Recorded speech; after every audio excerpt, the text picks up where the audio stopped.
This little video is for your sake, to make you, or to help you finish this project quickly. This project should take you maybe, worst case, a half an hour to do. If you follow my instruction, you use the Excel template I gave you, you should be great.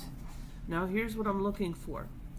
In the Excel template that I provided you notice that I have a couple of things that I want you to notice. This is the observation number. This is nothing more than telling you that you have 30 data points. So in other words, 30 points or 30 data pieces of information given to you. These numbers that are in the blue are the ones you're going to change. These are not the same numbers, so don't use this information. Okay? Anything in the blue you change to match what's given to you as an assignment. Now, in the question, you're going to be asked to find the mean, the median, the standard deviation. You have those three already set up for you. In the orange, you'll notice this is a formula. So do not change the orange cells. Those cells, the minute you start, look, let me give you an example. If I change this 15 to a 50, okay, I want you to look to the orange cells. I'm going to change this 15 to a 50. Watch what happens. See how everything changed there?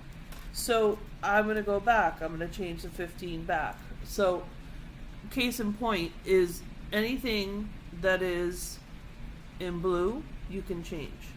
Anything in orange has already been answered for you. So instead of going through the whole rigmarole of having you describe what these are, all you got to do is calculate the mean, median, standard deviation for answers or for the ounces in a bottle. In your case, you have bottle number, ounces, bottle number, ounces, bottle number, and on the other side of this little glitch, you have ounces as well. So you have 3 columns of ounces. Let me open it up this way so you can see the whole thing. Okay? So in essence, you have 1 column of which is broken up into, they just did it to save space, and you have 30 pieces. That's where it says data items.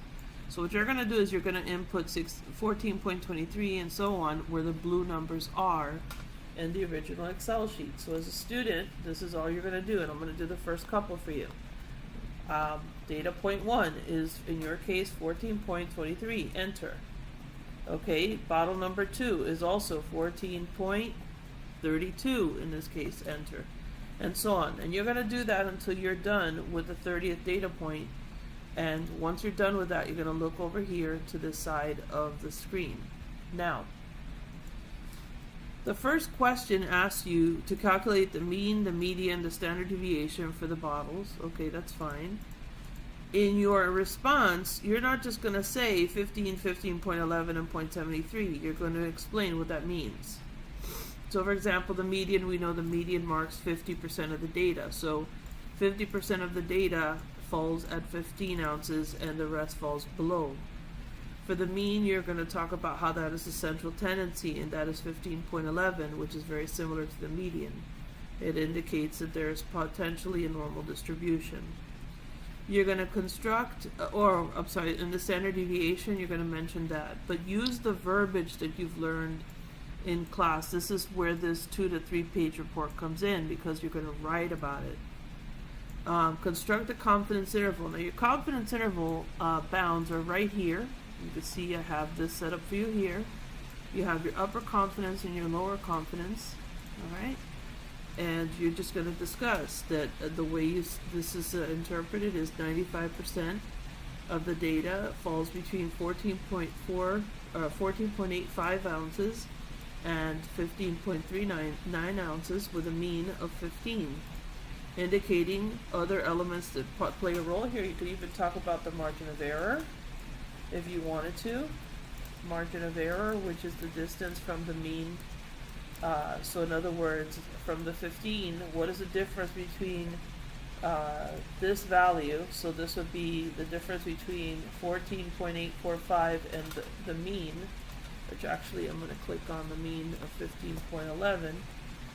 And what is the difference? Remember, this is always absolute value, so it'll always be positive. So I'm going to put ABS in front of here and finish off this parentheses, because this is a distance. It's like a standard deviation of sorts.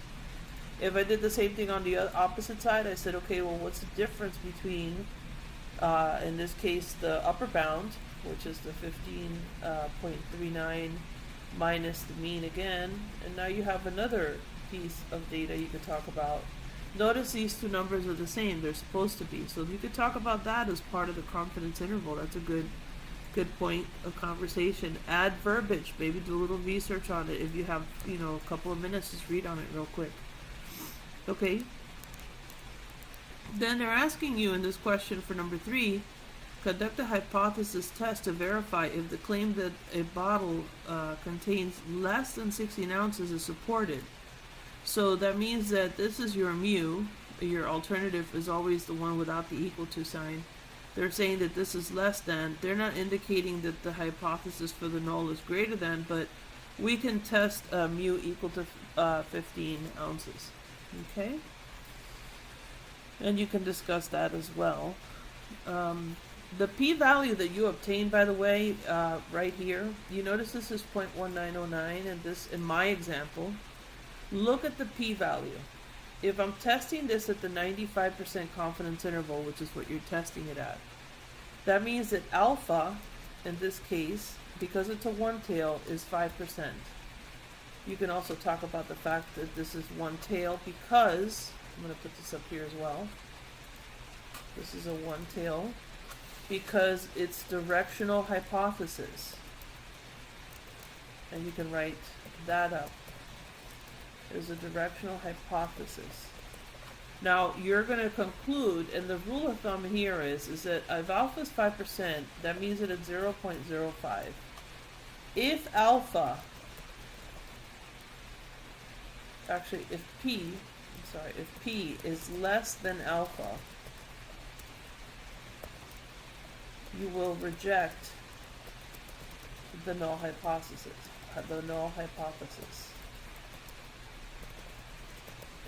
Okay, let's assume hypothetically that our null hypothesis, as stated here, is that mu is equal to 15. Given that 0.19, which is our p-value, is greater than 0.05, we will fail to reject the null. If I fail to reject the null, then I believe that the mu is equal to 15. But if this number is less than 0.05, let's say hypothetically it's 0.01. Alright, so I have a 0.01 here in this area where I have 0.19. So this number is less than 0.05. In that case, I'm going to say p less than alpha. I will reject the null, so this is no bueno. And that means that I will be interested in the alternative hypothesis, and I will state that mu is actually less than 15. Okay, and that answers question 3. Then the other element that they ask you, if you conclude that there are less than 16 ounces in a bottle of soda, what are causes of that? So you could talk about air pressure, you could talk about machine issues, you could talk about, I don't know, name something that comes to your creative minds. I have no idea. You guys put that in. Those are your opinions, your thought processes. You can actually look it up. What causes bottling or sodas to lose their, density. So that is how you do this assignment, and you write this up. Once you get the numbers put in here, you're going to type them all in the blue section. That's the only section you change. Then you'll get all of the information here, and write it up. Write it up. Part of it will contain your data, part of it will contain your results, the other part will contain the actual responses to these questions. It should not be a difficult assignment. If this takes you, maybe worst case, it'll take you an hour if you're really picky about how your report looks. But honestly, this is a very easy assignment, and it shouldn't take you more than maybe half an hour tops. Okay? I hope this little video is helpful to you, and as usual, text me when you need help, and I will answer you immediately.